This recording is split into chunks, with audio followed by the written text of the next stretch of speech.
Good morning. And let me say something that might genuinely surprise you. The medical establishment has spent decades telling seniors to slow down, take it easy, and accept the natural decline that comes with age. But what if I told you that some of the most groundbreaking longevity research of the last 10 years completely contradicts that advice? What if the things keeping you sharp, strong, and independent at 75, 80, even 85 years old are not the things your doctor mentioned at your last checkup, but simple daily habits that most people your age have quietly abandoned? I'm Dr. Henry, and after more than 2 decades working with patients in the 75 to 85 age range, I've seen something that the research is only now beginning to confirm. The people who age the best, the ones who still drive themselves to appointments, who still garden, who still remember every grandchild's birthday without writing it down, they share a very specific set of behaviors, not expensive supplements behaviors. A landmark study published by the Stanford Center on Longevity followed over 4,200 adults between the ages of 70 and 90 for a period of 12 years.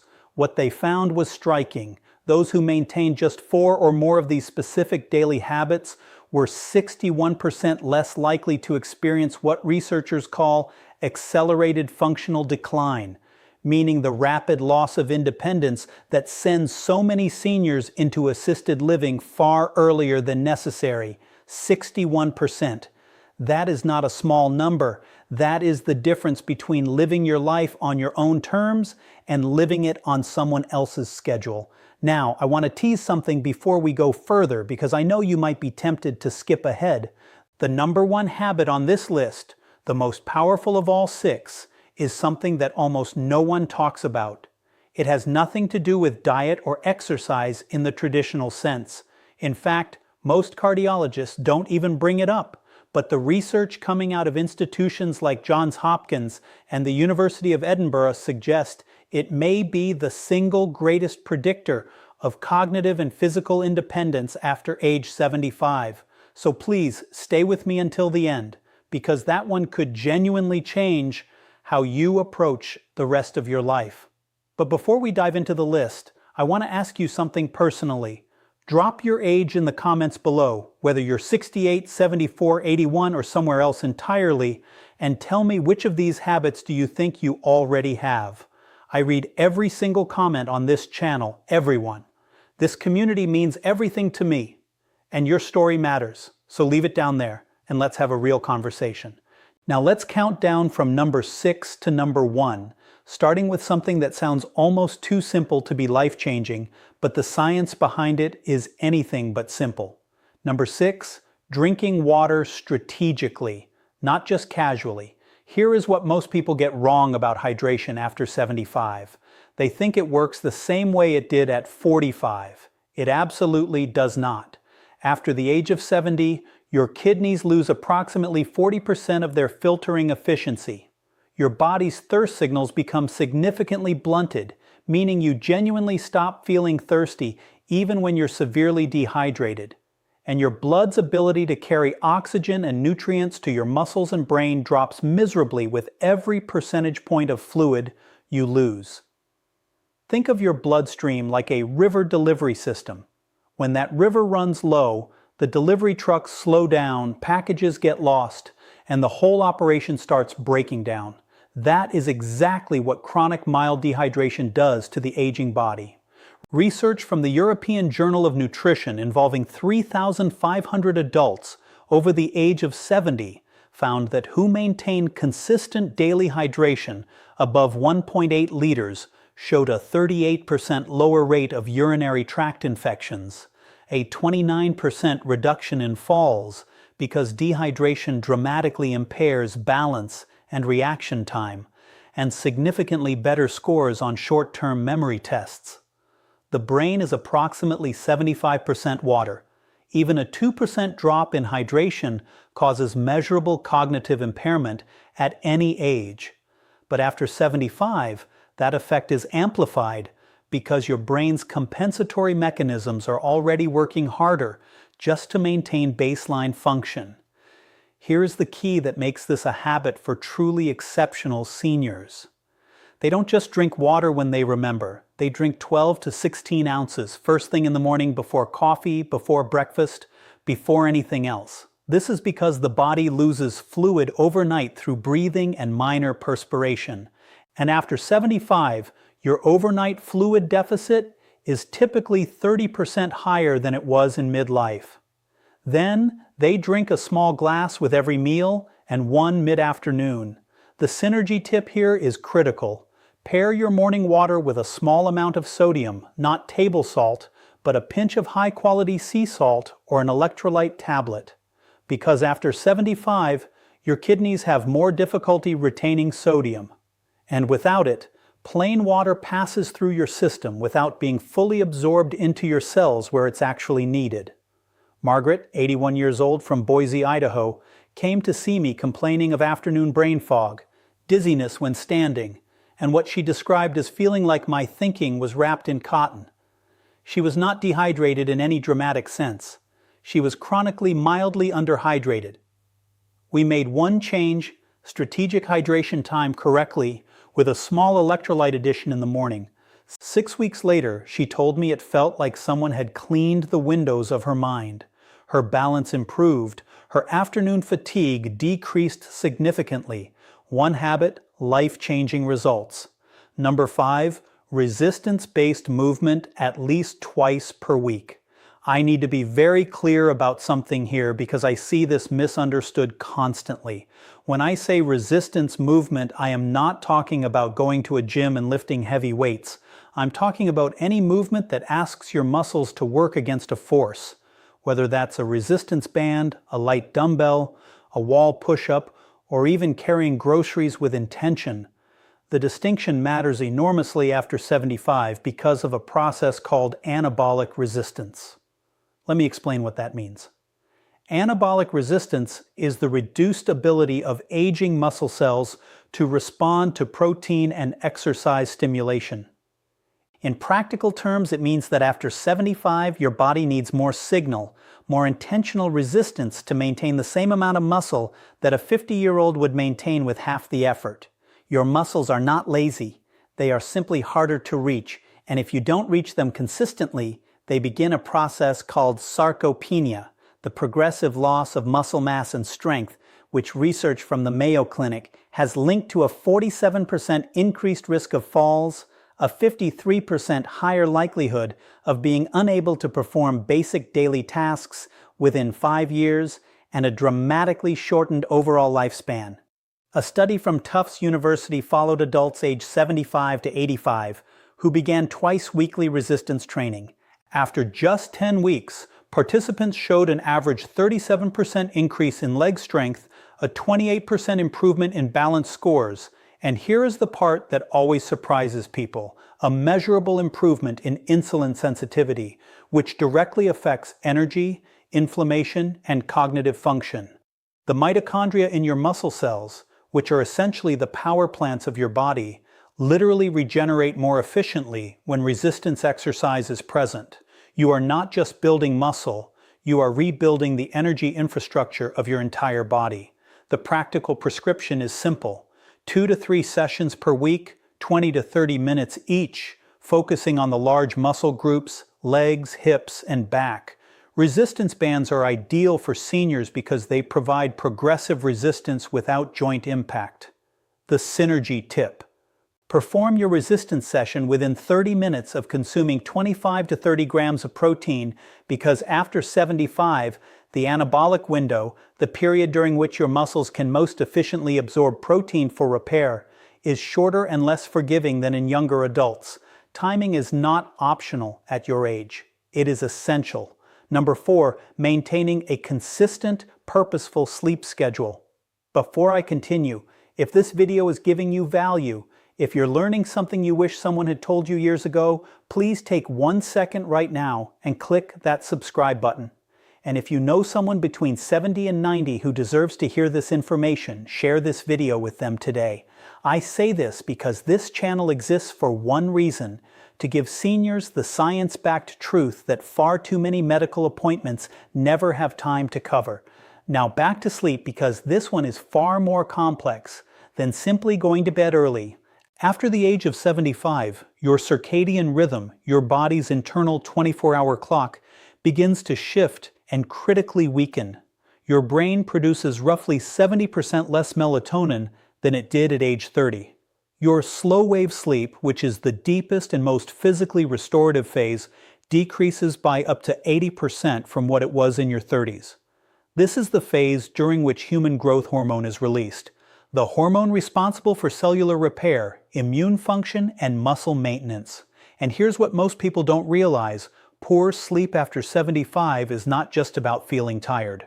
A study from the University of California, Berkeley, found that adults over 70 with disrupted sleep patterns showed a 68% higher accumulation of amyloid plaques in the brain, the same plaques associated with Alzheimer's disease. The seniors who do this exceptionally well do not just sleep more, they sleep consistently. They go to bed within the same 30-minute window every night. They wake at the same time every morning, including weekends.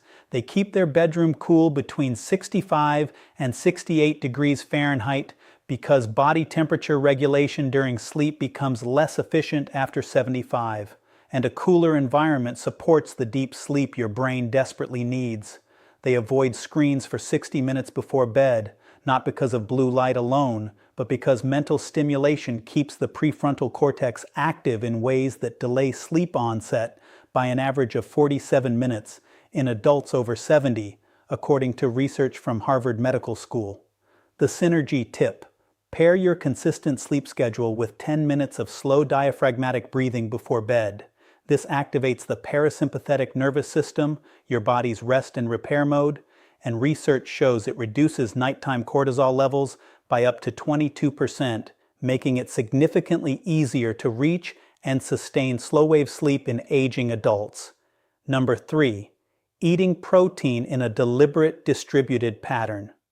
This is where I see the most dangerous misconception among seniors, and it genuinely concerns me as a physician. The idea that you need less protein as you age is not just wrong. It may be one of the most harmful pieces of nutritional folklore ever passed down. The truth is the exact opposite. After 75, due to the anabolic resistance I mentioned earlier, your body actually requires 50 to 75% more dietary protein per pound of body weight than a healthy 30-year-old to achieve the same muscle maintenance effect. Yet most seniors I see are eating half the protein they need, often because appetite decreases with age, and high-carbohydrate foods feel easier to prepare and consume. Research published in the American Journal of Clinical Nutrition involving over 2,700 adults aged 70 to 85 found that those who consumed at least 1.2 grams of protein per kilogram of body weight, daily distributed across 3 or more meals, maintained significantly more muscle mass, had 41% lower rates of hospitalization due to fall-related injuries, and showed markedly better immune response to common infections like influenza and pneumonia. Think of protein like the bricks your body uses to rebuild itself overnight. Every night while you sleep, your body tears down old damaged tissue and replaces it with new. Without enough bricks, without enough protein, the reconstruction is incomplete. Over months and years, the structural deficit becomes catastrophic. The practical approach is this: aim for 25 to 35 grams of protein at each of your 3 main meals. This is approximately 4 to 5 ounces of chicken, fish, eggs, Greek yogurt, or legumes per meal. The reason distribution matters so much after 75 is that aging muscles can only utilize approximately 35 to 40 grams of protein per sitting for synthesis. Beyond that, the excess is oxidized for energy rather than used for repair. Spreading it out makes every gram count. James, 78 years old from Scottsdale, Arizona, came to me after his daughter noticed he'd lost nearly 18 pounds of what his previous doctor had called normal age-related weight loss. It was not normal. He was losing muscle, not fat, and his grip strength, a powerful predictor of longevity in older adults, had dropped to the bottom 15th percentile for his age group, We restructured his meals around deliberate protein intake. 12 weeks later, he had regained 11 pounds of lean mass. His grip strength was back in the 60th percentile, and he told me with unmistakable pride that he had carried all of his own groceries from the car for the first time in 2 years. The synergy tip. Pair your protein meals with a small amount of vitamin C, an orange, some bell pepper, a splash of lemon juice, because vitamin C is essential for collagen synthesis, which works in tandem with dietary protein to maintain not just muscle, but the connective tissue, joint cartilage, and skin integrity that collectively determine how well your body holds itself together after 75. Number 2, daily intentional social engagement. I told you earlier in this video that one of the top 2 items would surprise you. This is the one that surprises most people because it sounds too soft, too emotional to be a medical recommendation. But I want to be absolutely clear. The research on social engagement and longevity in adults over 75 is not soft. It is some of the hardest, most replicable science in modern gerontology. A study from Brigham Young University analyzing data from over 300,000 adults across multiple decades found that social isolation carried a mortality risk equivalent to smoking 15 cigarettes per day. Let me say that again. Being chronically socially isolated is as dangerous to your lifespan as smoking 15 cigarettes every single day. For adults over 75, the National Institute on Aging has found that loneliness accelerates cognitive decline by up to 64%, increases the risk of dementia by 41%, and dramatically elevates inflammatory markers in the blood, specifically interleukin-6 and C-reactive protein, that directly damage cardiovascular tissue, immune function, and neural connectivity. Here is the physiological reason this works at such a deep level. Meaningful social interaction, not passive screen time, not watching television in the same room as someone, but actual engaged human connection triggers the release of oxytocin, which suppresses cortisol, reduces inflammation, and activates the prefrontal cortex in ways that keep neural pathways dense and active. Think of your social brain like a muscle. The neurons that fire during genuine conversation, shared laughter, debate, and emotional connection are the same neurons that maintain your memory, your decision-making, and your sense of self. When those neurons go quiet for weeks at a time, they begin to prune, and after 75, neuroplasticity, your brain's ability to form new connections, has already decreased significantly, making unused pathways far harder to restore. The prescription here is not complicated, but it must be intentional. Aim for at least one meaningful, in-person social interaction every single day. A phone call counts if it's genuinely engaged. A community group, a faith gathering, a walking partner, a regular lunch with a neighbor. What does not count in terms of the neurological benefit is passive social presence. You must be actively thinking, responding, laughing, disagreeing, sharing. That engagement is the stimulus that keeps your brain structurally intact. Dorothy, 83 years old from Charleston, South Carolina, lost her husband of 54 years and withdrew almost completely from social life. Her daughter brought her to see me 8 months later. Cognitively, she had declined measurably on standard assessments in less than a year. We didn't change her medications. We built her a social schedule, a weekly book club, a daily 20-minute phone call with a rotating list of friends and family, and a twice-weekly volunteer shift at her local library. 8 months after that, her cognitive scores had returned to near baseline. Her inflammation markers had dropped. Her daughter told me she seemed like herself again. Social engagement is not a luxury at 75 and beyond. It is a biological necessity, the synergy tip. Pair your social engagement with physical movement whenever possible. A walk with a friend, a gentle exercise class with others, gardening with a neighbor. Research from the University of British Columbia shows that combining social interaction with even light physical activity produces a synergistic effect on BDNF, brain-derived neurotrophic factor, that is significantly greater than either behavior alone. BDNF is essentially fertilizer for your brain cells. You want as much of it as possible. And now, number 1. The habit that fewer than 12% of adults over 75 maintain consistently, and which Johns Hopkins researchers have called the most underutilized longevity intervention available to aging adults without a prescription. Number 1. Daily purposeful cognitive challenge. Not crossword puzzles, not passive reading. Though both have value, I am talking about something more specific, more demanding, and more transformative. The daily practice of learning something genuinely new, a skill, a language, a musical instrument, a new form of creative expression that forces your brain into a state of productive discomfort. Here is why this is number 1. After the age of 75, your brain begins to preferentially rely on established neural pathways. It becomes extraordinarily efficient at doing familiar things and extraordinarily reluctant to build new ones. This is not a character flaw. It is a survival mechanism. An aging brain conserving metabolic energy by favoring the familiar. But here is the problem.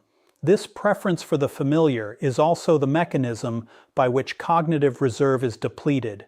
Cognitive reserve is the brain's resilience buffer, its ability to compensate for age-related structural changes and still function at a high level. Think of it like the RAM in a computer. The more cognitive reserve you have, the more damage your brain can absorb before you start experiencing symptoms of decline. Research from the University of Edinburgh's Lothian birth cohort study, following over 1,000 adults from their 70s into their late 80s, found that those who engaged in novel, challenging cognitive activities for at least 30 minutes per day showed a 47% slower rate of brain atrophy on MRI scans, maintained significantly better processing speed and episodic memory, and were 38% less likely to receive a dementia diagnosis over the following decade. A separate study from the Rush Memory and Aging Project found that seniors who described their daily lives as intellectually engaging showed brain function equivalent to adults 10 years younger on standardized neurological assessments. The mechanism is neuroplasticity, your brain's ability to reorganize itself by forming new neural connections. While neuroplasticity does decline with age, it never disappears entirely. The brain retains the capacity for meaningful structural change well into the 80s, but only if it is given sufficient stimulus. Novel learning is that stimulus. Learning a new language activates 5 distinct regions of the brain simultaneously and has been shown in studies from the American Academy of Neurology to delay dementia onset by an average of 4.5 years. Learning a musical instrument engages fine motor control, auditory processing, memory, and emotional regulation in a coordinated way that no other activity replicates. Even learning to cook a new cuisine from scratch, because it requires reading, sequencing, sensory attention, and motor skill, provides meaningful cognitive challenge. The practical approach: choose one genuinely new skill every 3 to 4 months and spend at least 20 to 30 minutes per day actively learning it. The keyword is actively. Watching someone else play guitar on YouTube is not learning guitar. Sitting with an instrument in your hands and struggling through a chord progression is. The struggle, that productive discomfort, is where the neurological benefit lives. It is the cognitive equivalent of resistance training. The resistance is the point. Robert, 79 years old, from Portland, Oregon, retired from a 40-year career as a civil engineer, and by his own description, spent the first 3 years of retirement doing very little that truly challenged his mind. He came to see me after noticing increasing difficulty recalling names and following complex conversations. His MRI showed age-appropriate changes. Nothing alarming, but his cognitive reserve scores were lower than I would have liked. I gave him one prescription: pick something he had always wanted to learn and do it every day. He chose oil painting, something he had never done in his life. He was terrible at first, and he will tell you that himself. 18 months later, he had completed 23 paintings, joined a local art group which addressed habit number 2 simultaneously, and his follow-up cognitive assessments showed improvement in 3 of 5 measured domains. Improvement, not maintenance. Improvement at 79. The synergy tip. Pair your daily cognitive challenge with omega-3 fatty acid intake, specifically DHA, found in fatty fish like salmon, mackerel, and sardines, or in high-quality fish oil supplements. DHA is the primary structural fat of brain cell membranes, and research from the Framingham Heart Study shows that adults with higher DHA levels demonstrate significantly better neuroplasticity responses to cognitive training. In other words, DHA helps your brain absorb the benefit of what you're learning. It is the fertilizer beneath the seed. All scientific references for everything discussed in this video are available in the description below. I encourage you to read them, share them with your doctor, and have an informed conversation about what is right for your specific situation. Now let me close with something I say from the heart, because I have sat across from enough patients in the 75 to 85 age range to know that this period of life is too often treated as a countdown rather than a continuation. It is not. The research I've shared with you today points to something that medicine is only beginning to fully appreciate, that the body and mind at 75, at 80, at 85 retain a remarkable stubborn capacity for resilience, not in spite of age, but in dialogue with it. The 6 habits we discussed today, strategic hydration, resistance movement, consistent sleep, deliberate protein intake, daily social connection, and purposeful cognitive challenge, are not about turning back the clock. They are about making the most extraordinary possible use of the time the clock still has. They are about carrying your own groceries, remembering your grandchildren's names, driving to your own appointments, laughing until your eyes water at dinner with someone who matters to you. That is what independence looks like. That is what quality of life means. And I promise you, I have seen it with my own eyes in patients who were told there was nothing left to optimize. It is never, ever too late to begin. If you're not subscribed to this channel yet, please do that right now. Every week I bring you research-backed, senior-specific health information that I genuinely believe can add years of quality to your life. Click subscribe and make sure the notification bell is on so you never miss a video. And now I want to hear from you. Leave your age in the comments and tell me which of these 6 habits do you feel strongest in right now, and which one do you want to build? I will be reading every response. This community is one of the most engaged and thoughtful I have ever been part of, and that is entirely because of you. I'll see you in the next one. Take good care of yourself because you are worth the effort.